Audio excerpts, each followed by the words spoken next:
먼저 옥상에서 자라고 있는 풀들을 살펴볼게요. 명아주가 자라고 있네요. 아직은 어리지만 다음 달부터는 조금씩 수확하면서 멀칭용으로 사용할 수 있겠군요. 닭의 장풀, 흔히 달개비라고 부르는데 가끔씩 닭의 미식개라고도 부르더군요. 이 풀은 작은 화분 속 토양이 완전히 건조되어도 죽지 않는 장점이 있어서 14년 전부터 한동안 키웠는데 알고 보니 멀칭용으로 사용하기 불편하더군요. 멀칭을 하면 뿌리를 뻗고 부활해버립니다. 이게 일주일 전에 뽑아서 말리고 있는 건데 아직도 살아있어요. 조금이라도 장마철 수준으로 습도가 높아지거나 물만 닿으면 다시 부활해버립니다. 이건 며느리 배꼽이라는 풀인데 뜨겁거나 건조한 옥상에서도 빠르게 성장하는 줄기식물이죠. 예전에 옥상에 커다란 숲을 만들고 유지했어야 했는데 초기에는 콩줄기나 오이, 호박, 수세미 등을 이용하다가 며느리 배꼽의 매력에 빠져서 한동안 큰 역할을 한 풀입니다. 줄기에 가시가 있다는 것만 제외하면 성장이 빠르고 대부분의 식물과 공존하는 등 옥상에서 키우기 좋은 풀입니다. 하지만 4년 전부터는 토사구팽시키고 있는 중이죠. 왜냐하면 이 인디언 감자가 더 효율적이고 여러모로 더 좋기 때문입니다. 하지만 이 인디언 감자조차도 작년부터는 퇴출 중이죠. 키위, 다래, 포도, 머루줄기가 충분히 풍성해졌고 블랙베리 그리고 특히 뽕나무와 산딸기에서 나오는 유기물이 풍부하기 때문입니다.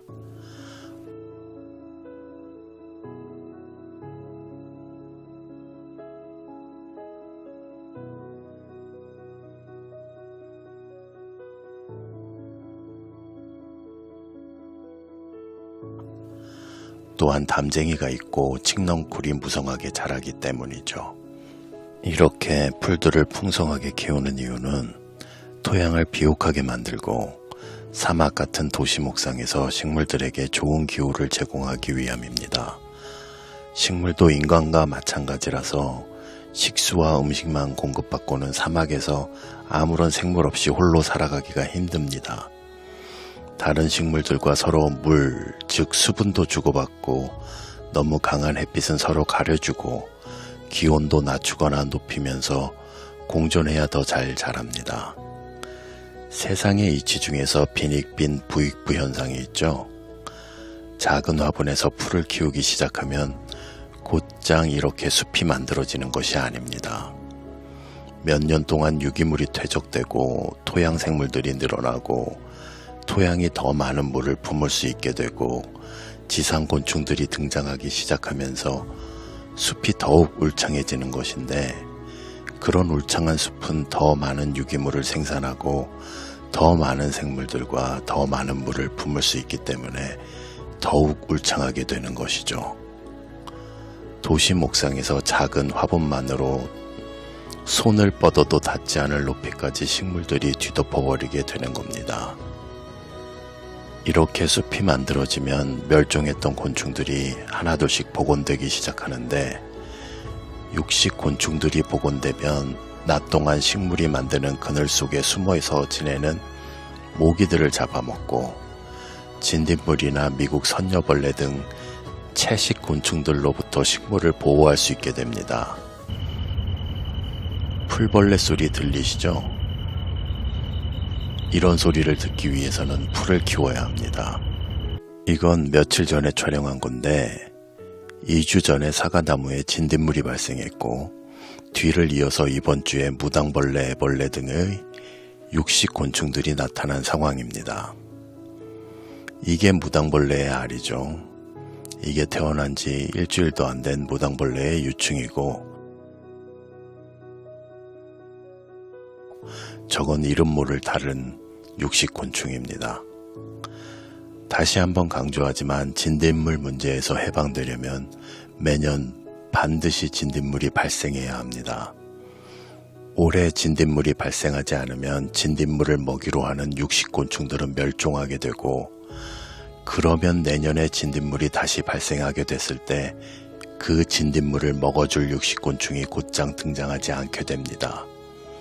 진딧물은 언제든 다시 발생될 수 있지만 멸종한 무당벌레를 다시 복원시키는 건 1년에서 3년 이상 걸리게 됩니다. 그래서 진딧물을 매년 발생시킬 진딧물이 좋아하는 식물이 필요한 것이고, 현재 이 옥상에선 사과나무가 그 역할을 하고 있습니다.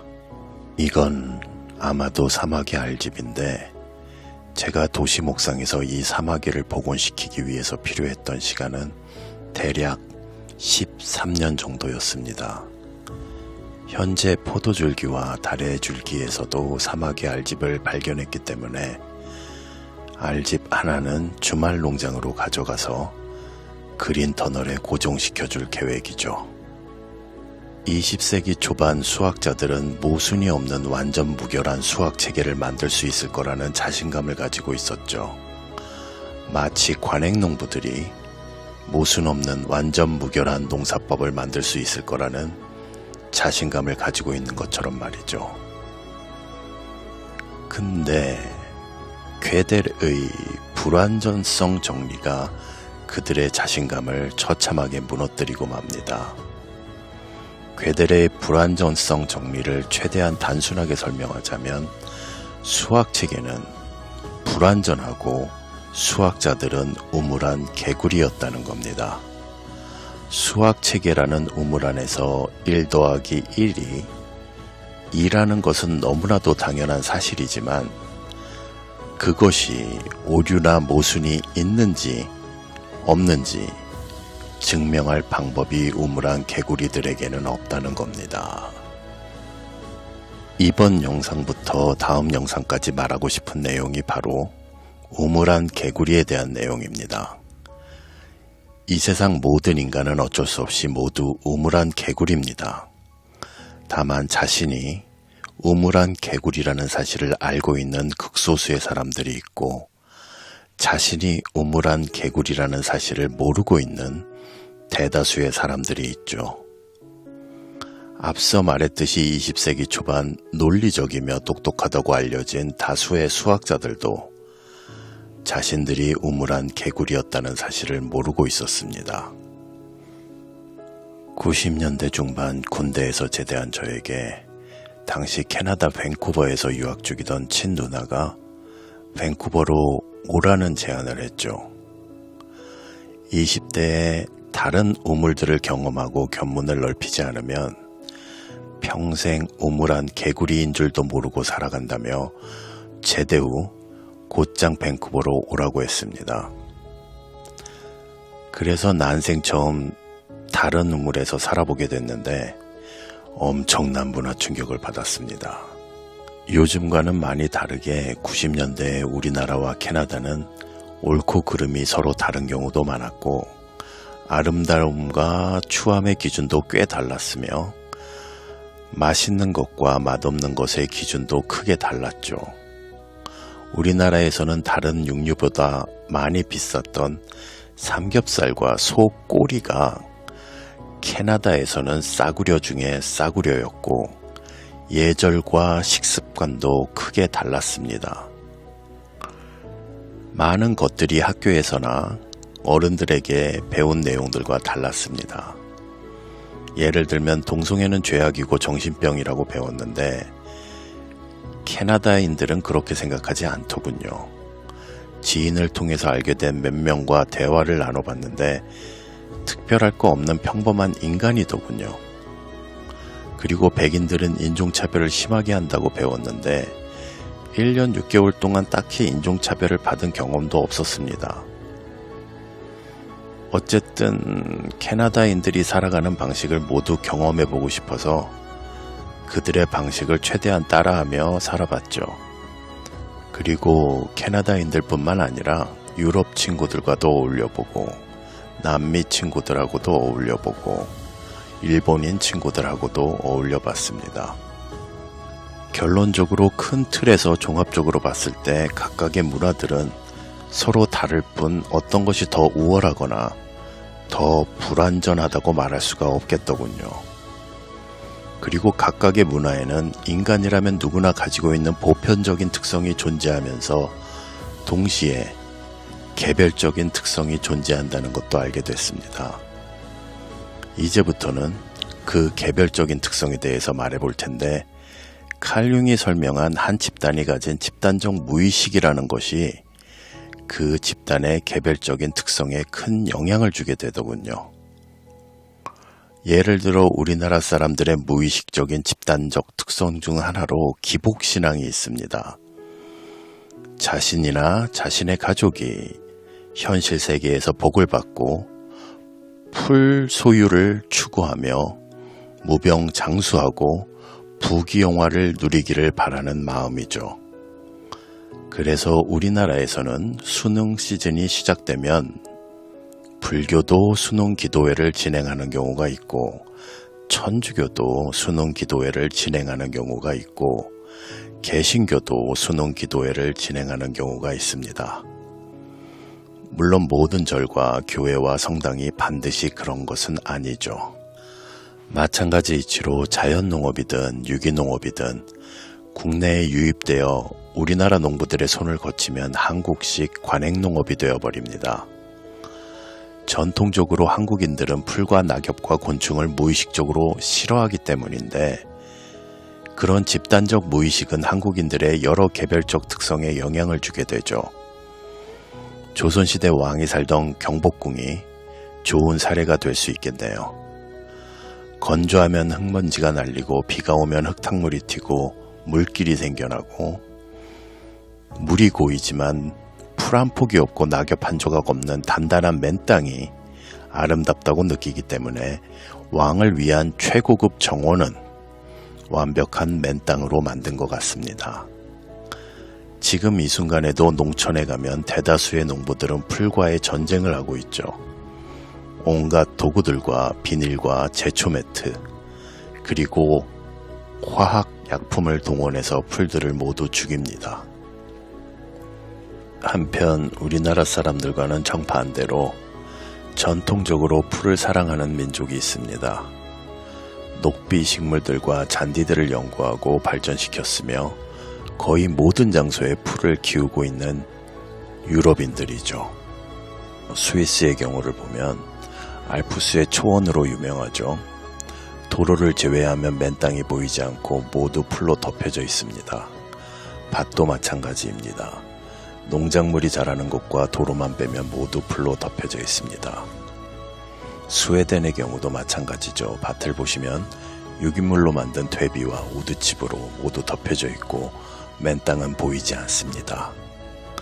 우리나라 사람들이 전통적으로 맨 땅을 아름답다고 느끼고 좋아한다면, 유럽인들은 전통적으로 맨 땅을 노출시키는 것을 옳지 않다고 생각하며 추하다고 느끼고 싫어합니다.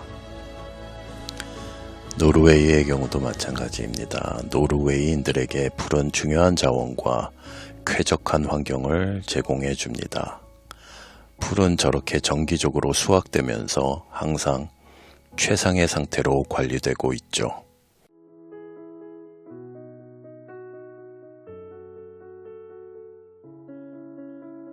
덴마크의 경우도 마찬가지인데 보시면 지붕에도 풀을 키우고 있죠. 덴마크뿐만 아니라 북유럽 국가에서는 지붕에서 벽면까지도 풀이나 꽃을 키웁니다. 여름엔 시원하고 겨울엔 따뜻하며 빗물을 저장하고 가뭄과 홍수 방지에 도움이 되고 먼지 발생을 억제해서 쾌적한 환경을 제공하며 삶의 질을 높여주죠. 제가 옥상 지붕에서 직접 식물을 키워보니 알게 되더군요. 아일랜드인들의 경우도 마찬가지로 풀을 사랑합니다. 텃밭에서도 풀과 농작물이 함께 자라고 있죠.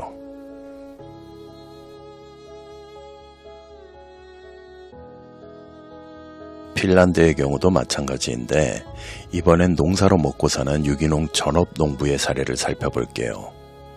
밭을 보시면 알겠지만 풀과 농작물이 함께 공존하고 있죠. 저걸 우리나라 사람들이 함부로 따라하면 망합니다. 우리나라의 일반적인 밭을 저렇게 농작물과 풀이 공존해도 괜찮은 유효토심이 깊고 비옥한 밭으로 만들려면 짧게는 5년에서 보통 20년 동안 물을 주면서 풀을 키워야 하죠. 그러면 저렇게 검은색 진흙이 만들어집니다. 또한 농부들이 비교적 소규모 밭에서 자연 생태계를 파괴하지 않으면서 지속 가능한 진짜 유기농업으로 생산을 하면서도 적당한 수입을 얻을 수 있는 소비 환경이 갖춰져야 합니다. 매일 소량 수확을 해서 인근 식당에 납품하거나 인근 시장에서 소비자들에게 직거래로 판매하는 방식인데 대형 마트에서 판매하는 일반 농산물보다 몇 배나 비싼 가격 때문에 만약 소비자들의 인식이 따라주지 않으면 망할 수밖에 없겠죠.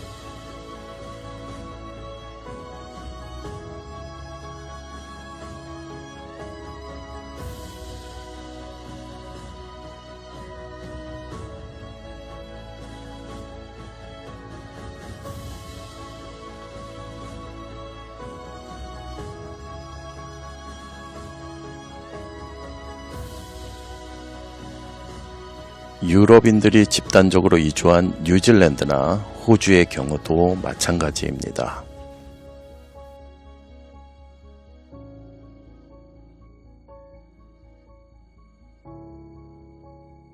여긴 제가 살았던 밴쿠버 다운타운을 스탠리 파크에서 바라본 모습인데 아까 등장했던 저의 90년대 사진 중에서 롤러블레이드를 타던 사진의 배경이 스탠리 파크였죠. 다운타운에 있던 예일타운에서 살고 있어서 주말마다 롤러블레이드나 자전거를 타고 10분 안에 공원까지 와서 공원 외곽의 해안도로를 돌곤 했었습니다. 스탠리 파크는 다운타운과 비슷한 크기인데 처음 봤을 때 깜짝 놀랐습니다. 일단 우리나라에는 존재하지 않는 원시림입니다. 그리고 공원 관리 방침이 자연에는 함부로 손을 대는 것이 아니다라는 것이라서 우리나라 공원과는 매우 다른 분위기입니다. 현재 우리나라 산의 큰 나무들의 평균 수명이 40년 정도인데 저 공원에는 죽은 후에 40년 이상 분해되고 있는 중인 것 같은 나무들도 잔해가 여기저기 보입니다. 분해된 유기물이 두텁게 퇴적되어 있고 유효토심이 매우 깊어서 토양이 많은 물을 머금고 있는데 그래서 낮은 지대에서는 비가 오지 않아도 항상 물이 고여 있는 경우가 있죠. 저런 원시림으로 발전한 숲은 그래서 화재가 발생할 가능성이 거의 없습니다. 이건 아이슬란드에 있는 고급 호텔인데 2인실 하루 숙박료가 비수기엔 300만원 정도고 성수기엔 700만원이 넘습니다. 건물이나 레저시설과 부대시설과 수영장이 모두 풀로 덮여 있어서 우리나라 농부들이 와서 보면 사람이 살지 않는 버려진 폐가라고 생각할 것 같네요. 유럽 축구장 잔디와 국내 축구장 잔디를 모두 경험해본 축구선수 이천수 님이 그 차이점과 우리나라 축구장 잔디의 문제점을 설명하는 영상인데 동일한 켄터키 블루그라스 잔디를 심어도 우리나라 축구장은 토양이 단단하고 잔디들이 뿌리를 잘 뻗지 못하고 약하게 자란다고 설명합니다. 반면 유럽 축구장의 토양은 푹신푹신하고 진흙 같은 토양으로 되어 있어서 잔디들이 뿌리를 잘 뻗고 튼튼하게 자란다고 설명하죠. 유럽식 토양 관리법과 잔디 관리 기술을 교육받고 동일한 장비와 동일한 잔디 종자와 동일한 비료 등을 사용해도 한국인 축구장 잔디 관리 전문가의 손길을 거치면 한국식 토양으로 바뀌게 되기 때문인 겁니다.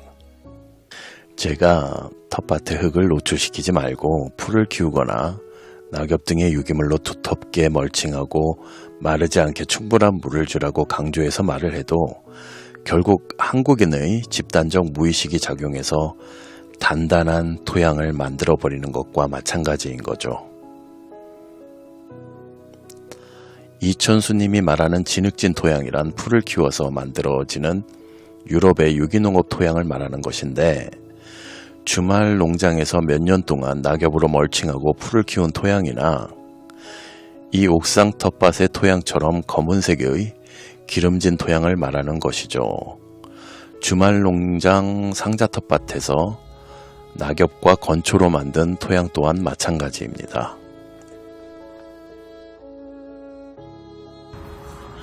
이건 친누나 가족들의 모습인데, 저곳은 미국 캘리포니아입니다.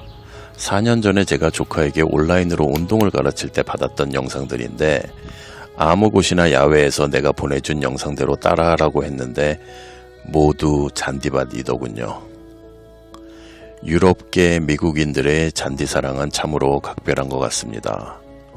참고로 다음 달에 누나네 가족들이 한국에 와서 1년 동안 지내기로 했는데, 주말에는 유튜브 촬영과 농사를 도와준다고 해서 제가 많이 기대하고 있는 중입니다. 이건 에어비주얼이라는 글로벌 대기오염 조사기관에서 발표한 2018년 세계 대기질 지도와 WHO가 발표한 2018년 세계 초미세먼지 오염 지도인데, 보시다시피 풀을 아끼고 사랑하는 유럽 국가들과 그 유럽인들이 이주한 미국과 캐나다 및 호주와 뉴질랜드, 그리고 남부 일부 국가들만 미세먼지로부터 안전한 것을 볼 수 있죠. 다음 주 영상에서는 풀을 싫어하거나 하찮게 여기는 아시아와 중동과 아프리카 사람들의 농사법과 토양 관리법에 대해서 말해볼 계획인데, 저 지도에서 보시면 아시겠지만 초미세먼지로 고통받고 있는 지역들입니다.